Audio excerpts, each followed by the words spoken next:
12 കൊല്ലം ഗുരുവായൂരപ്പനെ സൂക്ഷിച്ചൊരു സ്ഥലമുണ്ട്, അമ്പലപ്പുഴ. ഞാൻ ഇന്ന് ആ ക്ഷേത്രത്തിലാണ് എത്തിയത്.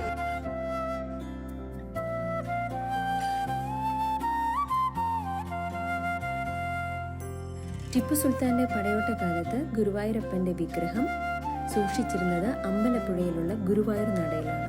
ഞാൻ ആ ഗുരുവായൂർ നടയിലാണ് കുഞ്ചൻ നമ്പ്യാർ ആദ്യമായി ഓട്ടംതുള്ളൽ അവതരിപ്പിച്ചത് ഈ ക്ഷേത്രത്തിലാണ്.